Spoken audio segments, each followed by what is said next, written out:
नमस्कार, 10 के दमदार ट्रेड्स में आपका स्वागत है। वीडियो में रहेंगे आपके साथ अगले आधे घंटे। जो मार्केट का मूड माहौल है, आधा घंटा काफ़ी लंबा रहने वाला है। हमारे साथ सचिन जी और आशीष जी पिछले शो से बने हुए हैं और साथ ही जतिन गेडिया और अमित सेठ भी जुड़ेंगे अपनी टॉप ट्रेड्स के साथ। बिग मार्केट वॉइसेस में 2 गेस्ट हैं हमारे साथ, एमके इन्वेस्टमेंट के CIO मनीष सोनथालिया से मार्केट फंडामेंटल्स पर और जेएम फाइनेंशियल सर्विसेज के director and head of research Rahul Sharma से मार्केट के टेक्निकल्स पर करेंगे बातचीत।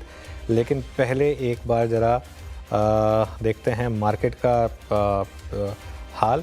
निफ्टी अक्टूबर लो के नीचे 24,000 तोड़ने की कगार पर, हालांकि 24,000 पर थोड़ा सपोर्ट लेने की कोशिश हो रही है यहाँ पर। लेकिन आज मार्केट में ऐसा कुछ नहीं है कि कोई एक एक्सीडेंट हुआ है या कोई एक मार्केट में कोई ख़राब नंबर आया या कुछ मार्केट में किसी एक स्टॉक ने मार्केट को गिरा दिया। आप निफ्टी का कंट्रीब्यूशन देखिए एक बार, वो आपको बताएगा कि किस तरीके की मार्केट है। जितने भी स्टॉक्स आपको राइट हैंड साइड पर दिखाई देंगे, उनमें से कोई भी स्टॉक ऐसा नहीं है जिसमें कोई सेल का कोई रीज़न था जिसकी वजह से वो सेल ट्रिगर हुआ था। चाहे ICICI बैंक हो, चाहे HDFC बैंक हो, चाहे रिलायंस हो। हाँ, एक सन फार्मा जरूर है जहाँ पर थोड़ा सा न्यूज़ था, उसका एक इम्पैक्ट था, चाहे भारतीय एयरटेल हो। लेकिन ये सारे के सारे स्टॉक्स, और एक और चीज़, हर सेक्टर का सबसे बड़ा स्टॉक आपको यहाँ पर दिखाई देगा। रिलायंस, ICICI बैंक का, ICICI bank, HDFC bank almost अब सेम ही मैटर करते हैं। सन फार्मा का सबसे बड़ा स्टॉक, भारतीय टेलीकॉम का सबसे बड़ा स्टॉक। तो सेक्टर के जो लीडर्स हैं वो इस समय मार्केट को लीड कर रहे हैं। बजाज ऑटो, हीरो मोटोकॉर्प, सार अक्रॉस द बोर्ड। लेकिन जो कमर तोड़ी है मार्केट की वो 2-3 हैवी वेट्स ने, रिलायंस, इन्फोसिस और ICICI बैंक जैसे स्टॉक्स थे। F&O स्टॉक्स की जहाँ तक बात है उसमें भी काफ़ी वीकनेस है। PVR आइनॉक्स 6% नीचे, इंडिया मार्ट 4% नीचे, HP BP IOC, आरती इंडस्ट्रीज़, TVS मोटर, IEX, काफ़ी स्टॉक्स है जहाँ पर सेलिंग है। हाँ, कुछ स्टॉक्स हैं जहाँ पर बाइंग भी है। NMDC, एक बार NMDC लेकर आइए जरा इंट्राडे, यहाँ पर थोड़ी सी बाइंग आ रही है। ये आज सुबह मेंशन भी था कि NMDC ठीक ठाक करेगा शायद। लिस्टिंग हो गई है वो जो लिस्टिंग की एक्सपेक्टेशन थी एफकॉन्स इंफ्रा की, और जैसा कि प्री ओपन सजेस्ट कर रहा था, थोड़ी वीक लिस्टिंग हुई। बाज़ार का थोड़ा सा समय मूड माहौल भी ख़राब है। प्लस इस कंपनी के साथ एक दिक्कत ये है कि काफ़ी ज़्यादा प्रमोटर्स डाइल्यूट कर रहे हैं अपना स्टेक, तो इसके लिए करीब करीब 7% डिस्काउंट पर यहाँ पर लिस्टिंग हो रही है। वीरू, आज यार मुझे लग रहा है पता नहीं कहाँ आ गए हम, है ना। बड़ी अजीब सी फीलिंग हो रही है आज। लग रहा था छुट्टी मोड में रहते कुछ दिन और तो अच्छा रहता। 24,045 पे ट्रेड करता हुआ। खैर, अब एक काम करते हैं, ट्रेड्स पिक करना शुरू करते हैं। आशीष बहती जी, सचिदर उत्थिकर पिछले कार्यक्रम से यहीं पर हैं और फ्रेश पर्सपेक्टिव लेके अमित से तो जतिन जुड़ चुके हैं। Amit ji, good morning. आपके ट्रेड्स दो। जी, good morning Virendra ji, good morning Anuj ji, and good morning everybody on the panel. Anuj ji, Virendra ji का मार्केट काफी वीक है तो दोनों भी ऑन द शॉर्ट साइड रहेंगे। मेरा पहला शॉर्ट ट्रेड रहेगा DLF पे। DLF पे हमने रिसेंट एक पुल बैक देखा था जिसने 10 और 20 डेमा पे जाके एक रेजिस्टेंस लिया है, और आज के सत्र में हम देख रहे हैं कि DLF ने अपना 200 डेमा वापस ब्रेक कर दिया है। DLF का फ्यूचर्स में लगभग प्राइस है 809 रुपए का। इसे शॉर्ट करें with stop loss of 820 and targets of 790। मेरा सेकंड शॉर्ट ट्रेड रहेगा IOC में। IOC is a very weak structure. आज के सत्र में हमने देखा एक स्विंग लो इसने ब्रेक किया है। यहाँ पे relative strength line is also very weak. लगभग फ्यूचर्स में 138.50 139 का प्राइस है। इसे शॉर्ट करें with stop loss of 142। Targets रहेंगे 134 एंड 130 के IOC में। ओके, IOC ये हो गई अमित जी के पिक का। अब चलते हैं जतिन के पास। Jatin, good morning. जतिन, आपकी ट्रेड्स। Good morning everybody. तो हमारा भी दोनों बाई सेल साइड की तरफ के ट्रेड रहेंगे। जो पहला सेल साइड की तरफ ट्रेड होगा वो हिंडाल्को में होगा। एक ट्रायंगल पैटर्न में से ब्रेकडाउन मिल रहा है आज। हमें लगता है कि आने वाले दिनों में शार्प फॉल देखने मिल सकता है in the case of Hindalco. Stop loss रहेगा 688 का और टारगेट रहेंगे 645 के। जो दूसरा सेल साइड का रिकमेंडेशन होगा वो हिंदुस्तान पेट्रोलियम में होगा। वीकली चार्ट्स के ऊपर हमने देखा है कि इनसाइड बार पैटर्न का ब्रेकडाउन हुआ है, तो आई थिंक जो कंसोलिडेशन फेज था कंप्लीट होके अभी next leg of the downside start हो गया है। सेल करने की सलाह रहेगी। 376 का स्टॉप लॉस रहेगा और 356 के टारगेट्स रहेंगे। ओके, HPCL सेल आज खुल के, दिल खोल के सेल को ला रही है OMCs पर आज। अमित, ये सचिन जी आपके दो ट्रेड्स। वीरेंद्र जी, मुझे लग रहा है यहाँ पर मार्केट में कहीं जाकर मेजर डिक्लाइन खत्म हो रही है, तो यहाँ पर 23,980 के आसपास मुझे लग रहा है वापस एक सपोर्ट है। तो यहाँ से खरीदारी करने की सलाह होगी। इनफैक्ट जिस तरीके से थोड़े डाइवर्जिंग ट्रेंड्स आ रहे हैं यहाँ पर, मुझे लग रहा है डॉक्टर रेड्डीज में एक अच्छी रिवाइवल हो रही है। जिस तरीके से इसने अपने 200 डे एक्सपोनेंशियल मूविंग एवरेज के आसपास का एक कंसोलिडेशन बैंड को होल्ड किया है, एक पॉजिटिव क्रॉसओवर इसके आरएसआई में है, प्लस 1260 के आसपास एक अच्छा सपोर्ट बेस है। तो मुझे लग रहा है यहाँ से एक अच्छी रिकवरी इस पर्टिकुलर स्टॉक में अनफोल्ड हो रही है। जिस तरीके से स्ट्रक्चर है इंट्राडे के लिहाज से 1305 के आसपास का एक स्विंग बन सकता है। पोजिशनल टारगेट होगा अराउंड 1335 का। खरीदारी करनी है डॉक्टर रेड्डीज के फ्यूचर्स में, एंड स्टॉप लॉस आपको लगभग 1256 के आसपास प्लेस करना चाहिए। जो सेकंड स्टॉक मेरे रेडार पे आया है वो है अदानी एंटरप्राइजेस का। यहाँ पर भी कहीं हद तक डेटा काफी पॉजिटिव है। एक अच्छा अपमूव के बाद, एक फ्रेश इंपल्स के बाद थोड़ा सा एक कंसोलिडेशन नजर आया है, एंड उस कंसोलिडेशन का मुझे लग रहा है एक फॉलो थ्रू एक्शन बनना चाहिए ऑन द पॉजिटिव साइड। जिस तरीके से स्ट्रक्चर है यहाँ पर भी लगभग अराउंड 3100 तक की जगह अवेलेबल है, जहां पर इसका 200 day expansion moving average placed है। स्टॉप लॉस आपको कहीं जाकर 2920 के आसपास लगाना है, but on a closing basis. Meanwhile देखिए निफ्टी डे लो पर है, लेकिन बैंक निफ्टी ने डे लो से थोड़ी रिकवरी दिखाई है। बैंक निफ्टी का लो था करीब करीब 51,285 का, वहाँ से 60 पॉइंट ही सही, लेकिन निफ्टी अभी भी एब्सोल्यूट लो पर डे के 24,009 इनफैक्ट नया इंटरडे लो लगाया अब निफ्टी ने, और अब 24,008 मतलब अब आप 24,000 तोड़ने के काफ़ी करीब 24,008.8 अब बैंक निफ्टी का अब तक का लो, सॉरी निफ्टी का लो। हालांकि बैंक निफ्टी का लो से बेटर है वहाँ, लेकिन फिर भी मार्केट है तो काफ़ी ख़राब है। आशीष बेदी जी, आपकी ट्रेड्स क्या होंगे इस समय की? सेल और एक लॉन्ग की सजेशन करना चाहूंगा। एबी कैपिटल में बिकवाली की सलाह रहेगी। यहाँ पे पोजीशन वीक होते जा रही है और जिस हिसाब से अपना अक्टूबर लो वापस ये रीटेस्ट करके तोड़ने का अटेम्प्ट कर रहा है, हमें लग रहा है स्टॉक 198 और 195 तक स्लिप हो सकता है।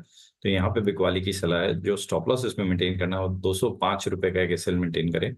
दूसरा जो स्टॉक हमें अच्छा लग रहा है वो है सिप्ला। यहाँ पे न्यूज फ्लो पॉजिटिव था और जिस हिसाब से स्टॉक अभी भी अपना 20 डेमा रीगेन करके कंफर्टेबली खड़ा है, हमें लग रहा है यहाँ पे जरूर ऊपर के लेवल से थोड़ा सा ठंडा हुआ है, लेकिन स्ट्रेंथ दिख रही है गिरते हुए मार्केट में भी। तो यहाँ खरीदारी की सलाह है। 1550 का एक स्टॉप लॉस लगाना है, 1610 का पहला टारगेट और 1640 के दूसरे टारगेट के लिए सिप्ला में खरीदारी की सलाह है। निफ्टी 24,000 के नीचे आया और अब निफ्टी का ये हम कह रहे हैं कि अक्टूबर लोज ब्रेक किए और अब 23,999 ये निफ्टी का लो। बिल्कुल एबी कैपिटल नंबर के बाद मैंने तो एक चीज़ नोटिस की है, जब भी आप बहुत ज़्यादा शोर सुन रहे हैं ना, बहुत अच्छे नंबर हैं, बहुत अच्छे नंबर हैं, वहाँ पर नॉर्मली स्टॉक में सेलिंग आ जाती है, जो आदित्य बिरला कैपिटल के साथ हुआ।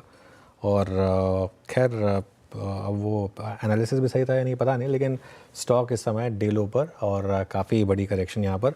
उसके अलावा और क्या इस समय अच्छा या ख़राब कर रहा है ये देख लेते हैं, क्योंकि निफ्टी जैसे मैंने कहा कि अब 24,000 का लो भी तोड़ रहा है यहाँ पर, और क्लियरली ऑयल मार्केटिंग कंपनीज में अब अच्छी खासी सेलिंग आ रही है। HP, BP, IOC तीनों में। सचिन, आपने BPCL पर सेल कॉल दी थी, लेकिन बाकी के दोनों OMCs यहाँ पर भी कोई ट्रेड है क्या? अनुज जी, यहाँ पर HPCL में मुझे लग रहा है अभी तक जो करेक्शन है वो कंक्लूड हुई नहीं है, एंड नीचे यहाँ पर अपने 200 डे एक्सपोनेंशियल मूविंग एवरेज के आसपास का एक स्विंग बन सकता है। तो मुझे लग रहा है 348 के आसपास के टारगेट्स के लिए अभी भी यहाँ पर शॉर्ट पोजीशन डिप्लॉय किए जा सकते हैं। जिस तरीके से डेटा है प्लस ADX डेली चार्ट पे जिस कॉन्फिडेंस से 25 लेवल के ऊपर ट्रेंड हो रहा है, तो मुझे लग रहा है मोमेंटम के अर्ली डेज में है। तो यहाँ पर फ्रेश शॉर्ट्स ही ऐड कर, आपको स्टॉप लॉस 376 के आसपास प्लेस करने की सलाह होगी। इमीडिएट बेसिस पे 348 के आसपास का एक स्विंग बन सकता है। ओके, चलिए अब एक काम करते हैं, अब चलते हैं बिग मार्केट वॉइसेस पर डिस्कस करने के लिए हमारे साथ MK इन्वेस्टमेंट मैनेजर्स के CIO मनीष सुनथालिया जुड़े हैं। उनसे समझते हैं कि मार्केट में इस समय हो क्या रहा है। Manish ji, good morning. ये क्या मार्केट को सता रहा है इस समय? क्या ये अर्निंग्स है, क्या ये ग्लोबल क्यूज़ हैं, क्या ये सिंपल फैक्ट है कि FIs बहुत ज़्यादा बेच रहे हैं? ये कोई बस मार्केट को एक ट्रिगर चाहिए था, मार्केट बहुत ज़्यादा चल चुका था। आपका एनालिसिस क्या है इस करेक्शन को लेकर?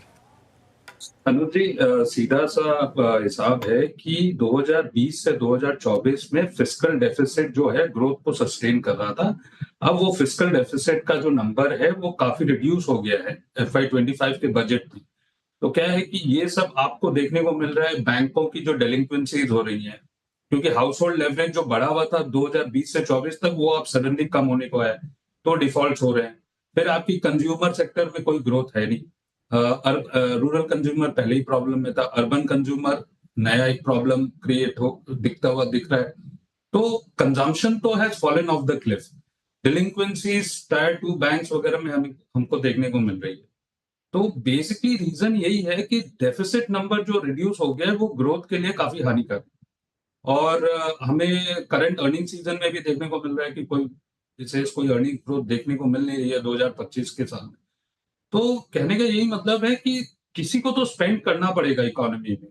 कॉर्पोरेट सेक्टर बहुत ज्यादा कोई स्पेंड कर नहीं रहा है। गवर्नमेंट स्पेंडिंग जो है इलेक्शंस ये सब के कारण फर्स्ट 2 क्वार्टर में बंद थी। अब Q3 और Q4 में एक होप है कि गवर्नमेंट की स्पेंडिंग हो जो जो अर्निंग्स ग्रोथ और कॉर्पोरेट ग्रोथ और आपकी पूरी जीडीपी ग्रोथ को संभाले।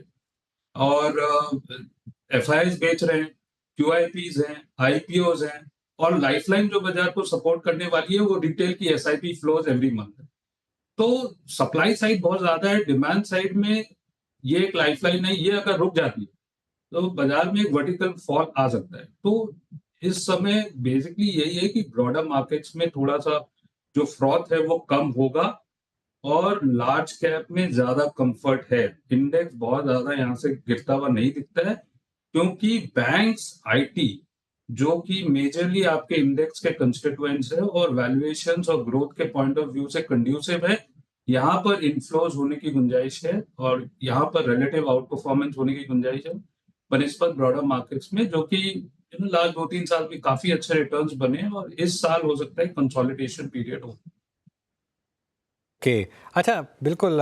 एक चीज़ जो और निकल कर आई इस अर्निंग सीजन में, मनीष जी, एक्सपेक्टेशन तो ये थी कि अर्निंग सीजन वीक होगा, लेकिन इतना वीक होगा ये क्या एक्सपेक्टेशन थी? खासतौर से जो कंजम्पशन वाली कंपनियों के, कुछ कंपनियों के नंबर्स और कमेंट्री आई, उसने मार्केट को थोड़ा डिसअपॉइंट किया। नहीं अनुज जी, देखिए सबसे पहली बात तो ये है कि प्री अर्निंग्स किसी को भी ये अंदाजा नहीं था कि MFI सेगमेंट में इतना ज्यादा स्ट्रेस है। जो भी बैंक्स में प्रोविजन हुए, और अगर आप 2+2 को ऐड करें, कंजम्पशन ट्रेंड्स काफी वीक प्लस डेलिंक्वेंसीज जो आपके टियर 2 बैंक्स के प्रोविजंस में देखने को मिली, उसे एक ही संभावना दिखती है कि हाउस होल्ड लेवरेज जो है ब्लो अप हो रहा है। जो लास्ट 4 साल में गवर्नमेंट की स्टिमुलस और डेफिसिट स्पेंडिंग के कारण जो कंज्यूमर सेगमेंट में ग्रोथ था, वो सडनली विड्रॉ हो रहा है, और वो विड्रॉल इफेक्ट आपको कंपनीज की अर्निंग्स में दिख रही है, बैंकों की प्रोविजंस में दिख रही है। इसको कहीं ना कहीं संभालना होगा। या तो गवर्नमेंट इकोनॉमी में काफी कुछ स्पेंड करे और वो वापस इकोनॉमी में घूम के कंज्यूमर के हाथ में, या फिर मनरेगा वगैरह में थोड़ी सी लीवे दे ताकि कंज्यूमर के हाथ में कुछ पैसा आए। तो ये सब अर्निंग सीजन के पहले अनुमान उतना ज्यादा खराब का नहीं था, पर ये एक रेवलेशन है Q2 में, और आने वाले Q3 और Q4 में नंबर्स डेफिनेटली कट होंगे कंज्यूमर कंपनीज के, आपके टियर 2 बैंक्स वगैरह के डेलिंक्वेंसीज के। तो ये चिंताजनक बात है मेरे हिसाब से फिस्कल 25 के अर्निंग्स पॉइंट ऑफ व्यू से। मनीष जी नमस्कार, वीरेंद्र बोल रहा हूँ दिल्ली स्टूडियो से। मनीष जी, ऑटो को आप कैसे रीड कर रहे हैं? M&M के नंबर्स अच्छे थे, इस महीने की वो बात दूसरी है, बट जिस प्रकार का ये फेस्टिवल सीज़न गया, जिस प्रकार की इन्वेंट्रीज थी, और आपने जो कमेंट्स सुने स्पेशली बजाज ऑटो से, हालांकि बाद में उन्होंने थोड़ा सा अपने वर्ड्स को चेंज किया, उसके सीक्वेंस को चेंज करने की कोशिश करी, बट ऑटो पे आपकी का व्यू क्या इस वक्त है, and specially passenger vehicle segment? काफी कुछ इन्वेंट्री है सिस्टम में, और जो मारुति के चेयरमैन की कमेंट्री आई कि not so optimistic on growth after the festive season.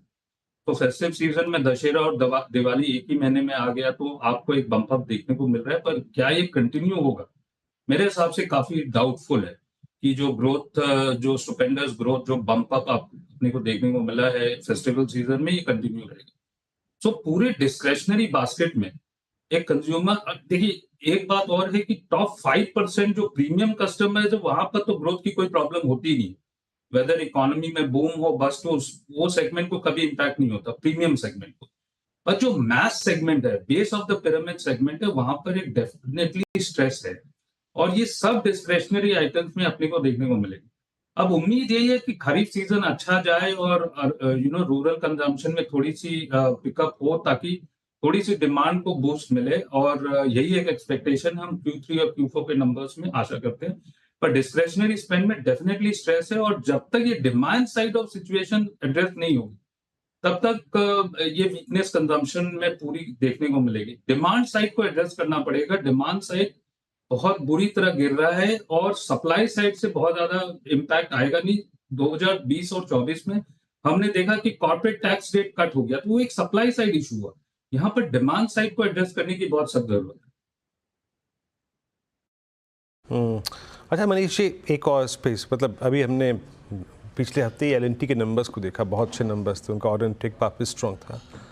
पर आपने कुछ देर पहले जो गवर्नमेंट स्पेंडिंग की, जो कि काफ़ी निल रही है, उसकी बात की आपने। प्राइवेट स्पेंडिंग की जो कि काफ़ी कम रही है, उसकी बात करी। ऐसे में कैपिटल गुड्स पे आपका टेक क्या है? क्योंकि हमने ठीक है L&T को तो फिर भी ठीक है, but on the contrary Siemens को, कमिंस को और ABB को तो बहुत ही बड़े स्विंग देते हुए देखा है। यहाँ पे क्या डाउन साइड खुला है क्या अभी? बिल्कुल खुला हुआ है। कैपिटल गुड्स सेक्टर में ये वैल्यूएशन में जो सब कंपनियां ट्रेड हो रही है, मेरे हिसाब से तो ये वैल्यूएशन टिकेंगे ही नहीं, क्योंकि एक तो गवर्नमेंट स्पेंडिंग की आशा आपकी Q3 Q4 में, और यहाँ पर आप 4-4 साल के अर्निंग्स को डिस्काउंट करके बैठे हैं। तो क्या इतने वैल्यूएशन डिस्कम्फर्ट में ये सब भाव एलिवेटेड वैल्यूएशन पटेंगे? मुझे तो नहीं लगता। नीचे में भाव जरूर मिलेंगे। लॉन्ग टर्म पिक्चर बिल्कुल सही है इंडिया की, मीडियम टर्म ग्रोथ आउटलुक भी बहुत अच्छा है, पर नियर टर्म ग्रोथ बहुत ज्यादा प्राइस टू परफेक्शन है, just on the basis of flows.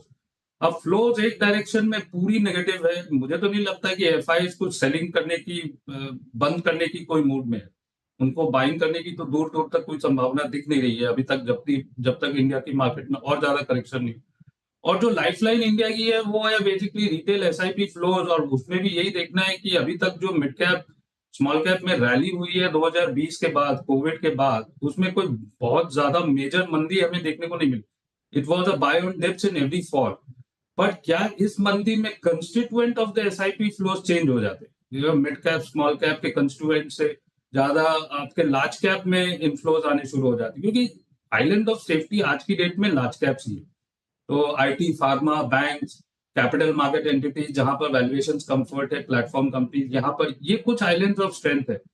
Balance of the market, mid cap, small cap etcetera थोड़े से फ्रॉथी लग रहे हैं। अच्छा, एक स्पेस जहां नंबर्स फिर भी ठीक ठाक रहे, हालांकि करेक्शन वहां भी हो रही है, वो था IT, जैसे इन्फोसिस। एक सिर्फ TCS को छोड़ दें तो बाकी सारी अर्निंग्स ठीक ठाक थी। क्या ये एक हाइडिंग पॉकेट बनेगी कुछ टाइम के लिए? यहाँ पर एक आइलैंड ऑफ सेफ्टी है। देखिए, IT सेक्टर जो है हमेशा एक सिक्लिकल सेक्टर रहा हुआ है। एक अप साइकिल होता है, एक डाउन साइकिल होता है। लास्ट 2-3 साल में डाउन साइकिल थी, क्योंकि रेट कट्स नहीं हो रहे थे, डिस्क्रिशनरी एक्सपेंस में प्रॉब्लम था, लाइट्स ऑन बिजनेस में ही थोड़ी ग्रोथ थी, कॉस्ट टेकआउट डील्स ही मिल रहे थे।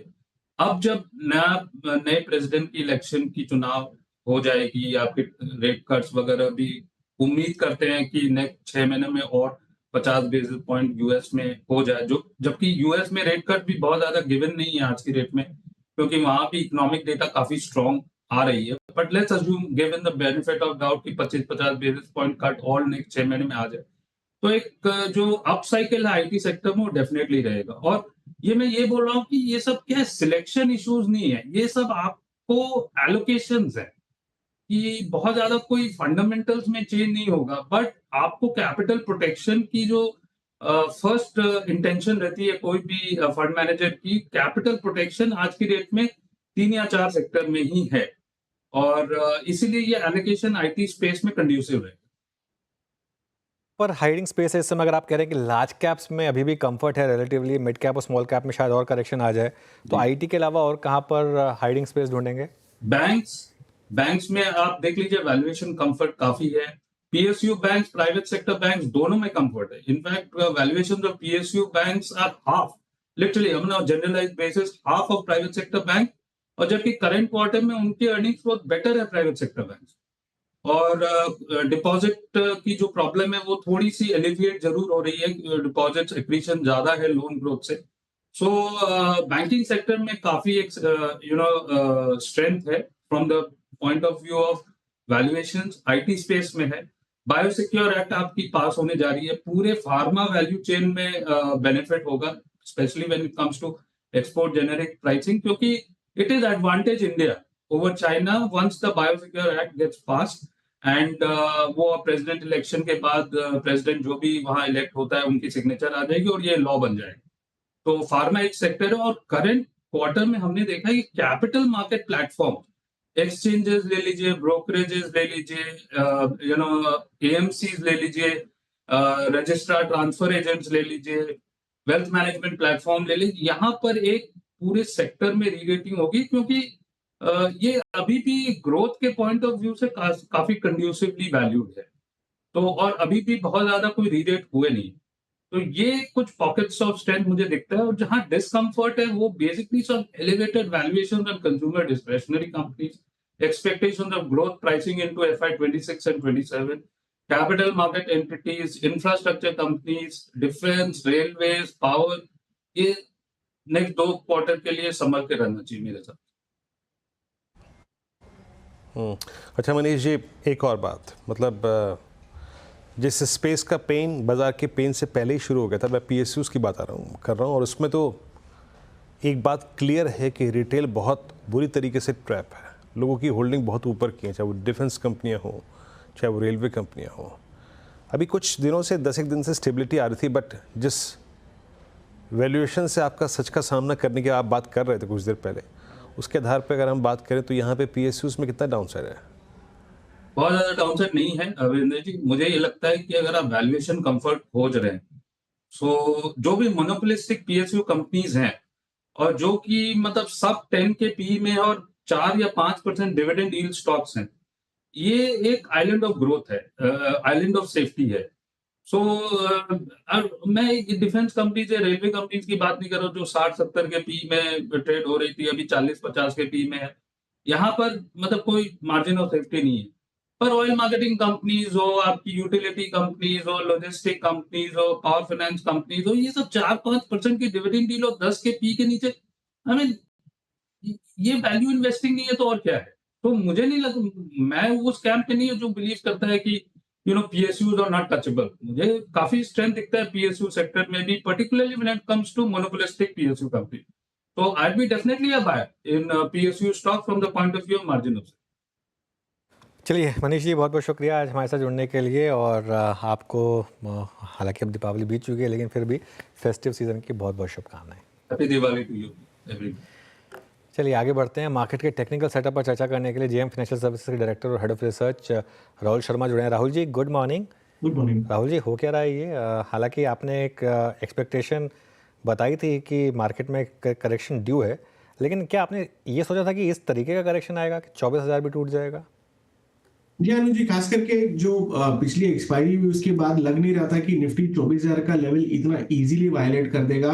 लेकिन एक ऐसा पीरियड है, ऐसा वीक है, बहुत ही हाई एक्शन पैक्ड है और मल्टीपल इवेंट्स है जो मार्केट को यहाँ पर डायरेक्शन दे सकते हैं। अब एक सिल्वर लाइनिंग ये है कि जो निफ्टी 500 इंडेक्स है, जो ब्रॉडर मार्केट इंडेक्स है, उसने ब्रीच नहीं किया। निफ्टी ने जो हिसाब से जो अक्टूबर सीरीज का लो है वो ब्रीच कर दिया, लेकिन जो ब्रॉडर मार्केट है अभी भी रिलेटिवली बेटर प्लेस्ड है। और लास्ट वीक खास करके हमने देखा था कि ब्रॉडर मार्केट में रिकवरी की जो क्वालिटी थी वो बहुत बढ़िया थी। स्मॉल कैप इंडेक्स 5% ऊपर था, निफ्टी जहां पर 0.5% ऊपर की तरफ क्लोज हुआ था।